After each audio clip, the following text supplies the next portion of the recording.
Hey everybody, it is Thursday, and it's time for your Thursday Thought. I am rereading Shift, Gary Keller's book about shifting markets, and shift happens. And so I just got back from Keller's mega camp a week and a half ago, and we talked a lot about shift because it certainly feels that our market has been in a shift since probably the April-May timeframe, both here locally and then across the nation.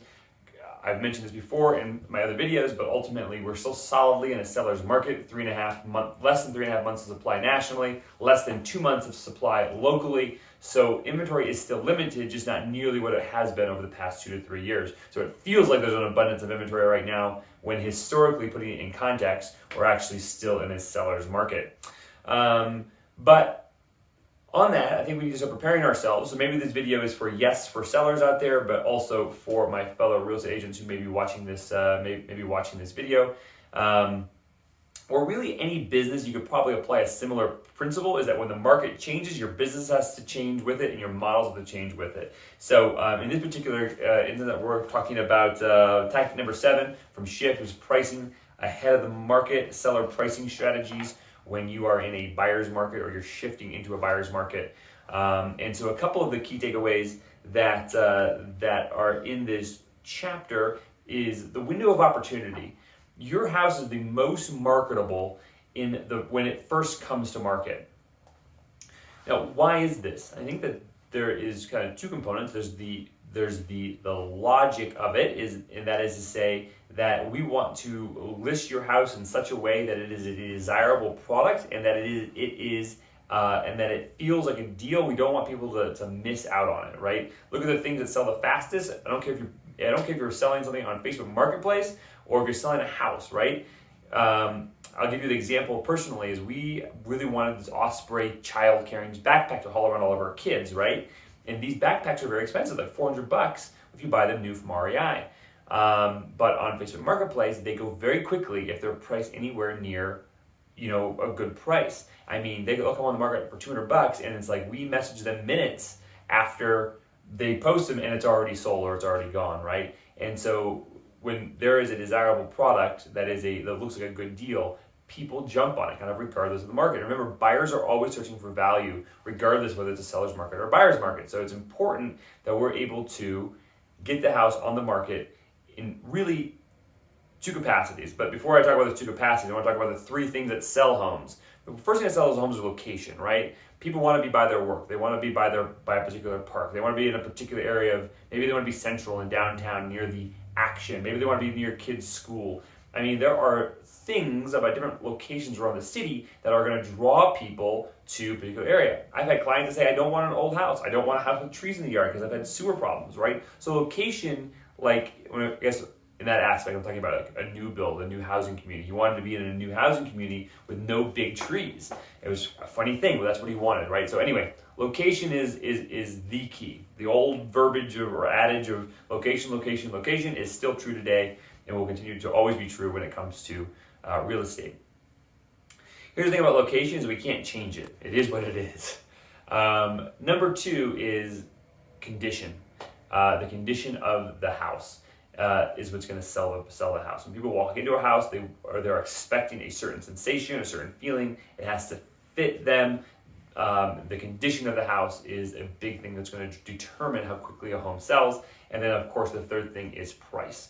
And so the only 2 levers that we have as sellers and as agents is the condition and the price. And so that's why staging the home is very important, getting the home ready, getting that curb appeal up, doing what we can to get that home into an optimal condition, and then pricing it appropriately.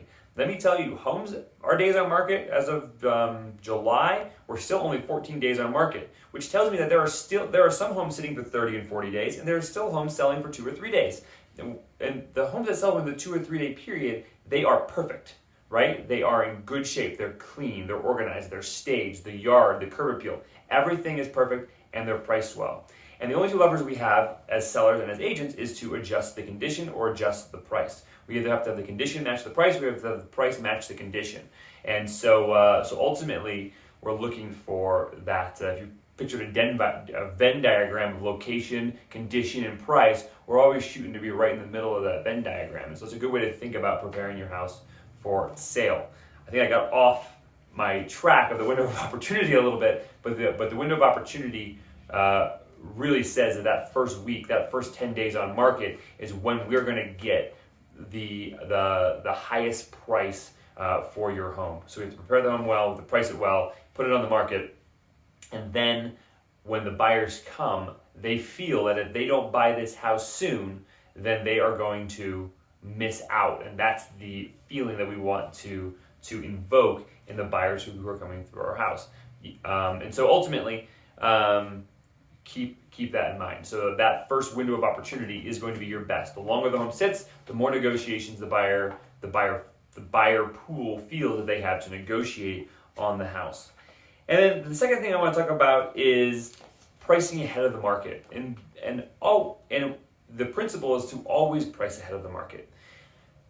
When the market has been like it has been over the past, let's say, 5 years with a small brief blip of COVID, the market has been going up. And so what ends up happening, especially in neighborhoods where there are a lot of comparable sales, we can say, hey, that home sold for $375,000 last month.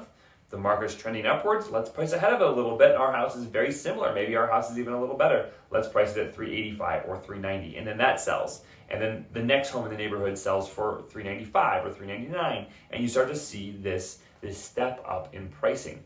Now, the same thing, although in reverse, happens when a market is shifting and moving towards a buyer's market. Is that the home that's listed at $400 and then it's sold at $395. And then we see that in the year report. So, hey, we're trending downward. We better price ahead of the market. We better put that home at $389 or $385 because we want to be catching that market on the way down. We don't want to be chasing it all the way down. So I understand sellers' desire to price it where the home sold last month because, hey, that's what homes are selling for in my neighborhood. The problem with that is in this buyer's market that we're moving into, or it certainly feels like we're moving into it.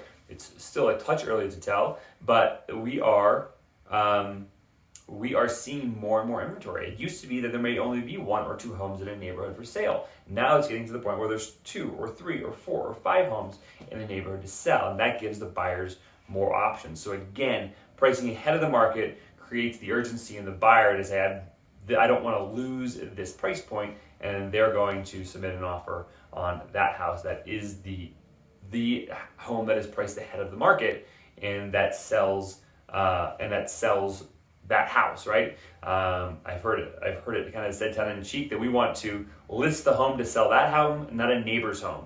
So we don't want to list a home that would make the other neighbors' homes look like a deal, right?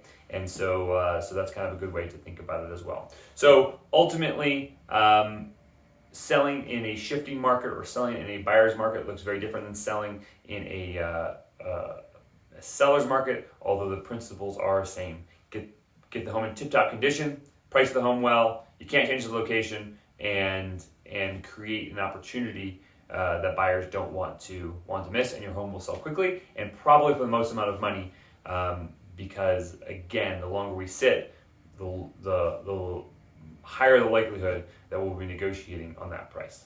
Hope all that's helpful. It's probably for more of a Thursday thought for sellers than it is for buyers, maybe for some of the other agents out there who may be watching this video. But thanks for tuning into this week's Thursday Thought. I really appreciate it. If I can be of assistance to you in any way, shape, or form, please never hesitate to reach out, to call, to email me. Also, feel free to like the video. If this was helpful, if this was valuable to you, go ahead and like the video, leave a comment below, share the video. Certainly appreciate that. And I'll look forward to seeing you guys next week on next week's Thursday Thought. Ciao.